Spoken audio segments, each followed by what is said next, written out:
All right, I'm thrilled to be joined by the prolific Jodi Picoult, New York Times, a best-selling author of 28 novels, including today's Velshi Band Book Club feature, 19 Minutes. Jodi, welcome to the Velshi Band Book Club. Thank you for being with us. Thanks for having me. Look, this novel, uniquely relevant in this moment. Throughout the novel, the reader is offered a lot of insight into the school shooter, Peter, his family, his upbringing. You know, it's something we've shied away from in the news business, right? We tend to focus on the victims and the circumstances more than the shooter. But why do you feel it important to tell people about the why of how Peter became a school shooter? Well, the reason I wrote this book is because adolescence is a time of fitting in, not standing out, and there are a lot of kids who stick out. And that hasn't changed since when I was a kid, since when my children were younger. It takes a village to raise a child, but it also takes a village to fail a child. And I think it's important to look at, through Peter, all the ways that just one moment, one interaction with someone could have changed the course of his life so that he didn't feel the need to pick up a gun and start shooting. The book is grounded in bullying and how that affects and debilitates a kid. Of course, there's bullying in countries all over the world. The difference between America and them is access to guns. How do you think the reader should consider? When I say the reader, I actually mean everybody who follows the news, because school shootings are something we discuss all too frequently. With respect to sympathy or empathy for the shooter, that tends to go out the window fairly immediately. Do you think that it would be helpful for us to have either more sympathy or empathy for these shooters in terms of figuring out how to solve the problem? Well, it's funny that you said that the media tends to focus on the victims. That I don't always see that being the case. I think people are looking for the salacious details. They want to know what was the last thing the shooter posted online, and did he take pictures of himself with bullets crossed over his chest, and what groups did he belong to on social media? And I think that part of that is what feeds future school shootings.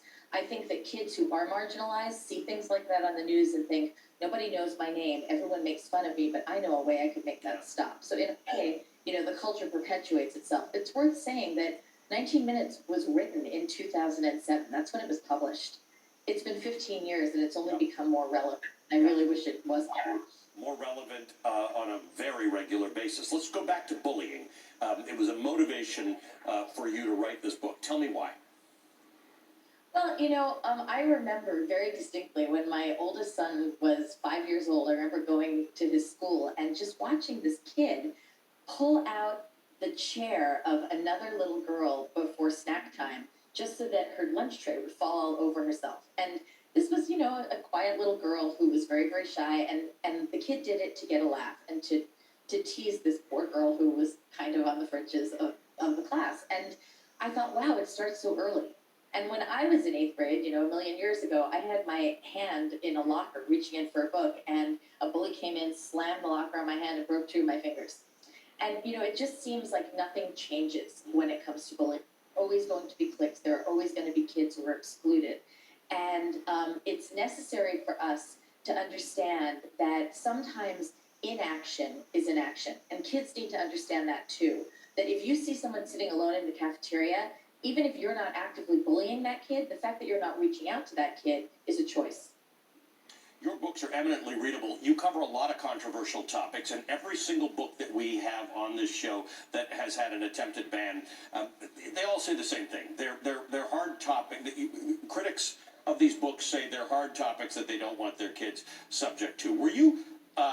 Were you surprised by the attempted banning of 19 Minutes? Because it's kind of the point of the book, right?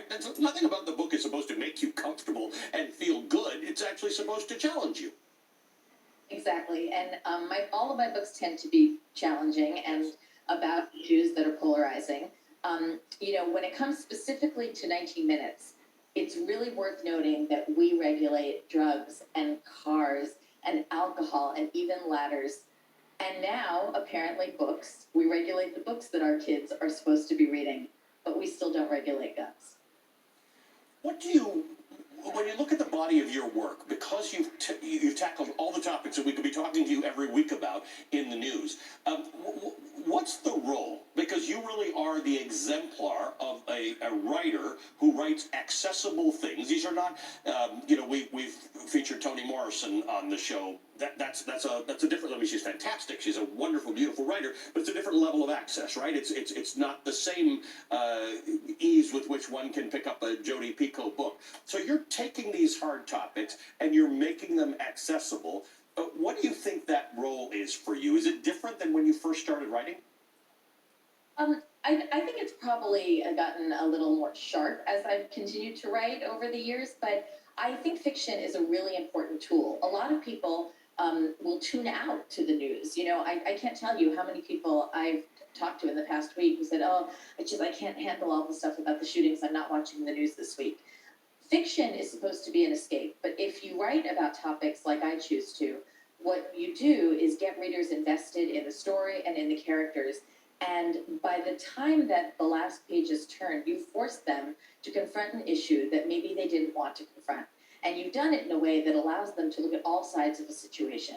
So, you're going to look at the pros and the cons. You're not going to ask them to believe something that maybe I believe, but you are going to ask them to reevaluate why their opinion is what it is.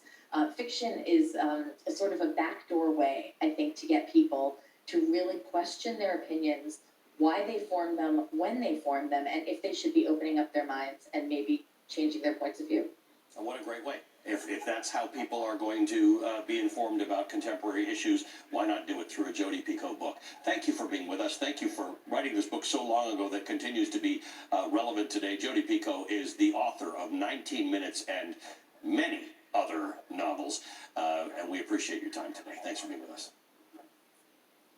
We're going to continue this conversation.